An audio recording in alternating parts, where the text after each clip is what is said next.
Bismillahirrahmanirrahim. My name is Rashid Malik and this is my YouTube channel Preparation for All Exams. And today my topic is some important types of sets or kinds of sets.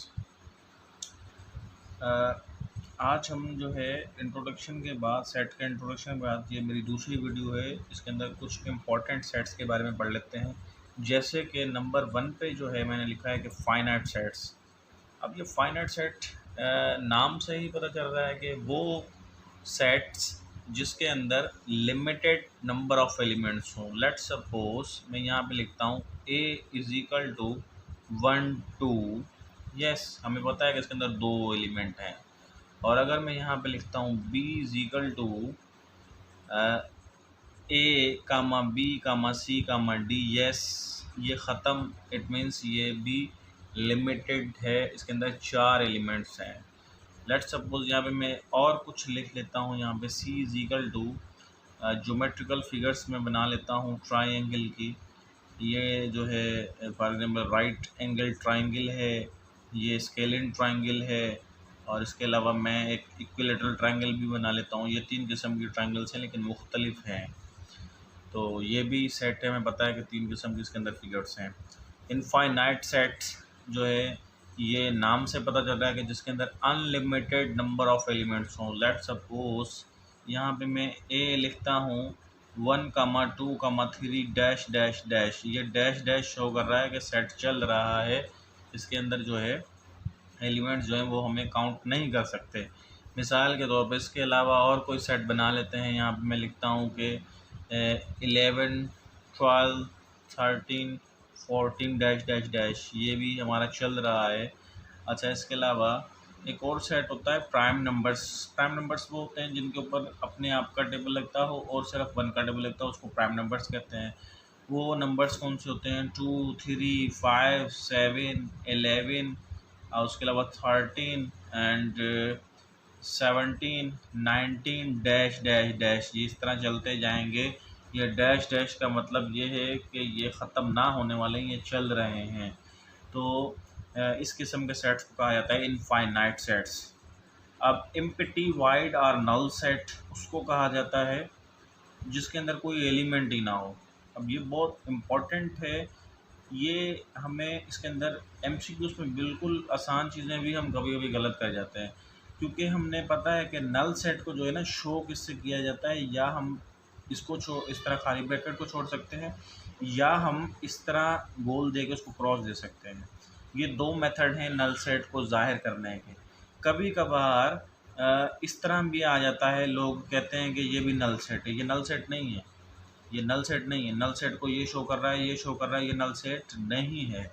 पूछें कैसे? क्योंकि इसके अंदर एक निशानी है, symbol है, ये शो कर रहा है कि एक एलिमेंट है जो कि वो सिंबल है ये।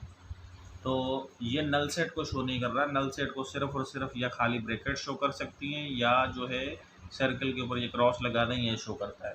अब यहाँ पे मैं आपको एमसीक्यूज बना के दिखाता हूँ। ऊपर अगर लिखा हुआ हो कि which of the following is not null set, A में ये भी मौजूद हो, बी में भी मौजूद हो, और सी में मौजूद हो, और डी में ऑल ऑफ दीज हो, कि सारे जो है नल सेट हैं, तो डेफिनेटली जिसको नहीं पता वो डी पे जाके लगा देगा।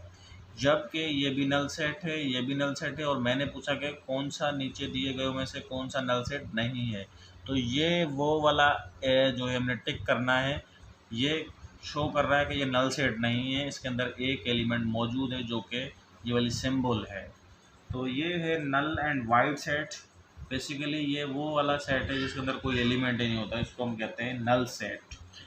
अब आगे आते हैं 4th नंबर पे सिंगलेटन सेट। इसके अंदर सिर्फ़ और सिर्फ एक एलिमेंट मौजूद होता है। मिसाल के तौर पे मैं लिखूँ a is equal to a, b is equal to Rashid.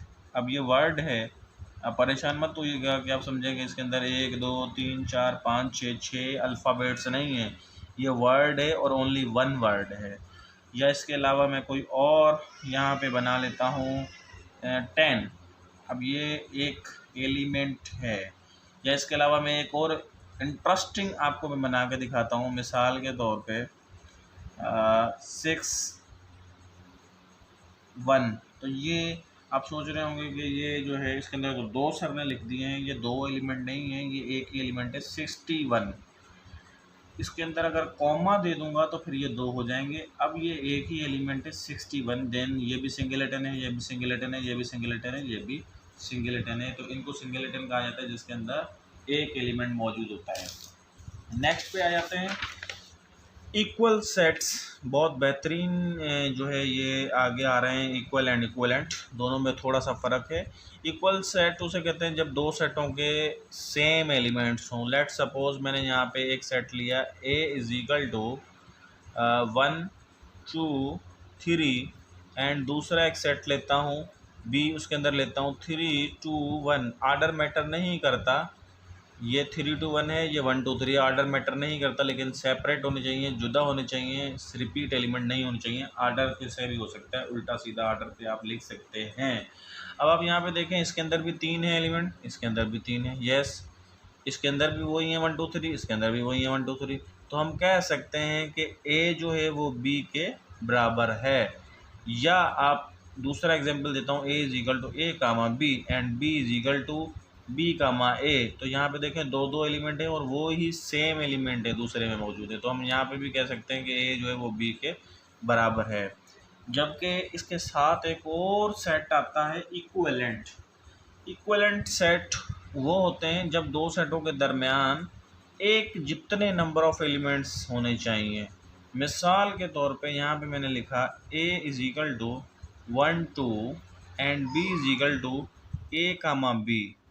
अब देखें यहाँ पे भी दो हैं, यहाँ पे भी दो हैं, एक जैसे नहीं है तो कोई मसला नहीं, लेकिन दो नंबर ऑफ एलिमेंट इधर हैं, दो नंबर ऑफ एलिमेंट इधर हैं। तो हम इसको कहेंगे कि A is equivalent to B और इक्वलेंट की निशानी है इस तरह। तो A जो है वो B के इक्वलेंट है, नॉट इक्वल, ये इक्वलेंट है। अच्छा, बिलफर्स इसकी जगह पे मैं एक और एग्जांपल लिख लेता हूँ कि अगर यहाँ पे मैं नाम चेंज कर लेता हूँ कि x जो है वो बराबर है 4 5 के एंड y बराबर है आपका प्लस एंड माइनस के। तो देखिए यहाँ पे प्लस माइनस है, यहाँ पे 4 5 है, लेकिन यहाँ पे दो एलिमेंट है, यहाँ पे भी दो एलिमेंट है। तो हम कह सकते हैं कि x जो है वो इक्वलेंट है y के। और एक बात और नोट कर लें जो MCQs में कंफ्यूज करने वाली आ सकती है, वो ये कि हर इक्वल सेट इक्विवेलेंट भी होता है। अब आप देखें मैंने यहाँ पे दो एग्जांपल लिखे हैं, इसमें भी 3 है, इसमें भी 3 है। तो हम कह सकते हैं कि ये बराबर भी है और इक्विवेलेंट भी है। हम कह सकते हैं कि A जो है यहाँ पे एक एलिमेंट में लिए AB, यहाँ पे B है। देखें यहाँ पे भी दो हैं, यहाँ पे भी दो हैं और एक जैसे भी हैं। तो हम कह सकते हैं A B के बराबर भी है और इक्विवेलेंट भी है। जबकि हर इक्विवेलेंट सेट इक्वल नहीं होता। कैसे? यहाँ पे मैंने एक एग्जांपल लिया 1 2, यहाँ पे लिया AB। देखें ये बराबर तो नहीं है, A B के बराबर नहीं है। हाँ, अलबत्ता A B का इक्विवेलेंट ज़रूर है, मीन्स इक्वल नहीं है लेकिन इक्विवेलेंट है। इसी तरह मैंने एक और एग्जांपल लिया है, यहाँ पे लिखा है कि 4 5 और यहाँ पे प्लस माइनस, माना x y के बराबर तो नहीं है लेकिन x y के इक्विवेलेंट ज़रूर है। मीन्स इन दोनों में दो दो एलिमेंट है लेकिन एक जैसे नहीं है। तो ये था इक्विवेलेंट एंड इक्वल का डिफरेंस। अब नेक्स्ट पे आ जाते हैं कि व्हाट इज़ सबसेट। और ये बहुत बेहतरीन टॉपिक है, इसको गौर से सुनिएगा। सबसेट उसे कहते हैं जब एक सेट के सारे एलिमेंट दूसरे सेट में मौजूद हों। लेट सपोज हमने किया कि एक सेट है, उसके अंदर है एलिमेंट 1 2 एंड दूसरा एक हमने सेट लिया है, उसके अंदर है 1 2 3 एंड 4। अब आप देखें ए के सारे एलिमेंट बी में मौजूद हैं, यस। तो हम कहेंगे कि A is a subset of B. इसको उर्दू में या हिंदी में कहते हैं जो है मातहत सेट। अब मातहत सेट यही होता है कि ए के सेट के सारे एलिमेंट दूसरे में मौजूद हों, तो उसको हम कहते हैं सबसेट। और सबसेट की निशानी ऐसे सी टाइप ऐसे देने के बाद नीचे एक लकीर लगा दें। इसके बहुत से और भी एग्जांपल बन सकते हैं। For example A is equal to A B C। इसी में से मैंने दूसरा एक सेट बनाया B C। तो अब देखें B के सारे एलिमेंट इसमें से निकले हैं, तो हम कह सकते हैं कि B जो है वो A का सबसेट है। अच्छा, सबसेट के फर्दर दो जो हैं जो है इसके किस्म है proper subset and improper subset. अब प्रॉपर सबसेट जो है उसको कहते हैं जब एक सेट के सारे एलिमेंट दूसरे में मौजूद हों और कम अज़ कम दूसरे में एक या एक से ज़्यादा एलिमेंट जो है उससे ज़्यादा हों। फॉर एग्ज़ाम्पल देखें, ए में मैंने लिखा है 1 2 एंड बी में मैंने लिखा है 1 2 3 4। अब देखें ए के सारे एलिमेंट में मौजूद हैं, यस मौजूद हैं, और उसके अलावा 2 एलिमेंट ज़्यादा भी हैं। तो हम कह सकते हैं कि ए जो है वो प्रॉपर सबसेट है बी का। इसको सिंधी में कहते हैं वाजिब मातहत सेट। या इसको दूसरा भी एग्जाम्पल लिख सकते हैं हम। यहाँ पे लिखा हमने b is equal to x y z, और इसके अलावा c एक सेट है, उसके अंदर मौजूद हैं y एंड z। तो आप देखें c के सारे एलिमेंट इसमें मौजूद हैं, यस ये दोनों मौजूद हैं, लेकिन एक एलिमेंट ज़्यादा भी है। तो हम कहेंगे कि c जो है वो प्रॉपर सबसेट है किसका, b का। तो उम्मीद करता हूँ कि प्रॉपर सेट आपको अच्छे से समझ में आएगा कि सारे एलिमेंट दूसरे में मौजूद होने के बाद एक दो ज़्यादा भी होना चाहिए, लेकिन एट लीस्ट एक एलिमेंट ज़्यादा होना चाहिए दूसरे के अंदर। अब इम्प्रॉपर सबसेट प्रॉपर का रिवर्स है, मीन्स इसके अंदर क्या होता है, लाइन नीचे आ गई, इसकी निशानी के अंदर लाइन नीचे आ गई, या लाइन शो कर रही है कि इसके अंदर दोनों के अंदर से जो है सारे एलिमेंट दूसरे के अंदर मौजूद होने चाहिए लेकिन ज़्यादा ना हो। फॉर एग्जाम्पल यहाँ पे मैं लिखता हूँ a is equal to 1 2 and b is equal to 2 1। अब आप देख सकते हैं कि इसमें भी 2 हैं, इसमें भी 2 हैं, सेम है, मतलब ये सारे एलिमेंट इसमें मौजूद हैं, इसके सारे एलिमेंट इसमें मौजूद हैं, यानी कि a जो है वो b का इम्प्रॉपर सबसेट है और b a का इम्प्रॉपर सबसेट है। इसका मतलब ये हुआ कि a b के बराबर है। अब इम्प्रॉपर सबसेट को मैं दोबारा से बताता हूँ। इम्प्रॉपर सबसेट उसे कहते हैं जब एक सेट के सारे एलिमेंट दूसरे में मौजूद हों लेकिन ज़्यादा ना हो, उतने ही हों। इसके सारे एलिमेंट इसमें मौजूद हैं लेकिन इसमें ज़्यादा नहीं है। जबकि प्रॉपर में क्या होता था, इसके सारे एलिमेंट इसमें मौजूद हैं लेकिन 2 ज़्यादा भी हैं, इस वजह से प्रॉपर है। जबकि यहाँ पे ऐसा कुछ नहीं है, इसमें जो से इसमें है वही इसमें है। इसको आसान लफ्ज़ों में ये भी हम कह सकते हैं कि ये दोनों सेट बराबर भी हो सकते हैं। तो इस किस्म के सेट को इम्प्रॉपर सबसेट भी कहा जाता है और इसकी निशानी ये होती है, यूँ सी टाइप दें और उसके नीचे लाइन लगा लें। अब आते हैं नेक्स्ट के what is super set. Super set किसे कहा जाता है, सुपर सेट उसे कहते हैं जब एक सेट के सारे एलिमेंट दूसरे में मौजूद हों। लेट सपोज मैंने यहाँ पे एक सेट लिया है 1 2 3 एंड बी एक सेट लिया है 2 3। तो हम कह सकते हैं कि बी के सारे एलिमेंट मौजूद हैं, तो हम कह सकते हैं कि बी जो है वो ए का सबसेट है, बी ए का सबसेट है, तो ए बी का सुपर सेट हुआ। आसान लफ्ज़ों में अगर मैं आप लोगों को समझाऊँ, ये एक ही बात है, कान को इधर से पकड़ लें या कान को उधर से पकड़ लें, बात एक ही। अच्छे से सुने दोबारा से मेरी बात। अगर मैं कहूँ कि मैं अपने अब्बू का बेटा हूँ तो एक ही बात होगी, या अगर मैं उसके साथ दूसरा एक जुमला कहता हूँ कि अपने अब्बू का नाम लेके कहता हूँ कि ये मेरा फादर है, तो एक ही बात होगी। अब यहाँ पे भी बी के सारे एलिमेंट ए में मौजूद हैं, तो हम कहेंगे कि बी ए का सबसेट है और ए बी का सुपर सेट है। बी ए का बेटा है और ए बी का बाप है। बी ए का बेटा है और ए बी का बाप है। आप मैथ की लैंग्वेज में इसको क्या कहेंगे, बी ए का सबसेट है और ए बी का सुपर सेट है। चलें और एग्जाम्पल एक दो और कर लेते हैं। फॉर एग्जांपल मैंने एक्स एक सेट लिया है, इसके अंदर मैंने एलिमेंट लिए हैं ए बी सी डी, और मैंने एक वाई सेट लिया है, उसके अंदर लिखे हैं A B C D E F G. अब आप देख सकते हैं कि एक्स इसमें से निकला है, तो वाई एक्स का क्या होगा, सुपर सेट होगा, और एक्स वाई का सबसेट होगा। वाई एक्स का क्या बना, सुपर सेट, और एक्स वाई का क्या बना, सबसेट। यस। अब आगे आते हैं कि डिसजॉइंट सेट्स उसे कहते हैं जब दो सेट्स के दरमियान कोई भी कॉमन एलिमेंट ना मौजूद हो, तो उसको हम कहते हैं डिसजॉइंट सेट्स। फॉर एग्जांपल यहाँ पे मैंने लिखा है कि a is equal to 1 2 3 and b is equal to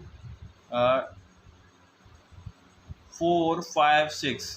अब यहाँ पे देखें दोनों सेट्स में कोई भी कॉमन नहीं है, तो हम कह सकते हैं कि ये कौन से सेट हैं, डिसजॉइंट सेट्स हैं। या इसके अलावा मैं और एग्जांपल ले लेता हूँ, c is equal two plus minus और मल्टीप्लिकेशन, और इसके अलावा d में जो है एक दूसरे मैंने ले लिए ज्योमेट्रिकल फिगर्स, सर्किल है, ट्राइंगल है एंड क्वाड्रिलेटरल है। अब यहाँ पे भी देखें दोनों में कोई कॉमन नहीं है, इसको हम कह सकेंगे कि ये कौन से सेट है, डिसजॉइंट सेट्स हैं ये। नेक्स्ट 10th नंबर पे आता है ओवरलैपिंग सेट्स। अब ओवरलैपिंग सेट्स उसे कहते हैं जब दोनों के दरमियान कुछ न कुछ म्यूचुअल एलिमेंट्स मौजूद हों तो उसे ओवरलैपिंग कहा जाता है। फॉर एग्जांपल यहाँ पे मैंने कहा कि a बराबर है 1 2 के एंड b बराबर है 2 3 के, और उसके अलावा एक और एग्जांपल लिख लेता हूँ कि a बराबर है 1 2 3 के एंड b बराबर है 2 3 के। अब ये मैंने दो पेयर्स बनाए हैं और इन दो पेयर्स में से हमने बताना होगा आपको कि कौन से जो है ओवरलैपिंग है और कौन से ओवरलैपिंग नहीं है। अब ये देखें ओवरलैपिंग में क्या लिखा है कि एट लीस्ट कम से कम एक एलिमेंट कॉमन होना चाहिए। मैंने यहाँ पे लिखा है जो सेट इसके अंदर एक कॉमन है, कौन सा कॉमन है, ये दो इसमें भी है, दो इसमें भी मौजूद है, तो हम इसको कह सकते हैं कि ये कौन से सेट हैं, ओवरलैपिंग है ये। अच्छा, एक के अलावा भी कॉमन हो सकते हैं। फॉर एग्जांपल मैंने एक और एग्जांपल ले लेता हूँ, a इज इक्वल टू है ABCD, यस, और b में मौजूद है BCDE। इसमें तीन जो हैं वो सेट म्यूचुअल एलिमेंट्स म्यूचुअल हैं, तो हम कह सकते हैं कि ये भी ओवरलैपिंग सेट्स हैं। जबकि एक और पेयर मैंने बनाया है, अब ये बताएं कि ये ओवरलैपिंग है। यस, आप समझ रहे होंगे ये ओवरलैपिंग है, बल्कि ये ओवरलैपिंग नहीं है। अब आप सोच रहे होंगे कि ये भी इसमें मौजूद है, इसमें भी मौजूद है, ये भी इसमें मौजूद है। यस है, लेकिन यहाँ पे लिखा हुआ है कि कम से कम जो है ना म्यूचुअल होने चाहिए, सारे मौजूद नहीं होनी चाहिए। यहाँ पे हैं बी के सारे एलिमेंट ए में मौजूद, ये ओवरलैपिंग नहीं है, ये है कि बी ए का सबसेट है। समझ में मैं कोशिश कर रहा हूँ कि आपको मैं टेक्निकल चीज़ें बताऊँ। ये यहाँ पे बी ए का सबसेट कहलाएगा, नॉट ओवरलैपिंग। ओवरलैपिंग में क्या होता है कि कुछ एलिमेंट कॉमन होते हैं, इसमें नॉन कॉमन ये है लेकिन इसमें नॉन कॉमन मौजूद नहीं है, तो ये हम कहेंगे कि बी ए का सबसेट है।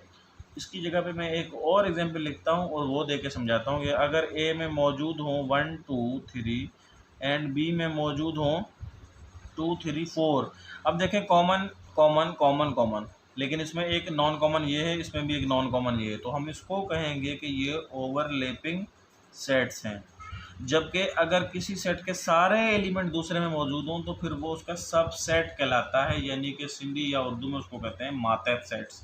तो ये था मेरा आज का क्लास। उम्मीद करता हूँ कि आप लोगों को समझ में आया होगा। अगर फिर भी आप लोगों को डिफ़िकल्टी हो रही हो तो आप क्वेश्चन पूछ सकते हैं कमेंट सेक्शंस में, या मुझे इस नंबर पर कांटेक्ट करके आप कोई भी क्वेश्चंस पूछ सकते हैं। अच्छा, इसके अलावा अगर जिस किसी ने भी मेरा अभी तक चैनल यूट्यूब चैनल सब्सक्राइब नहीं किया तो प्लीज़ इसको लाइक करें, शेयर करें, सब्सक्राइब करें और बेल आइकन पर क्लिक करें ताकि मेरी हर आने वाली वीडियो आप लोगों को बआसानी मिल सके। थैंक यू, अल्लाह हाफिज़।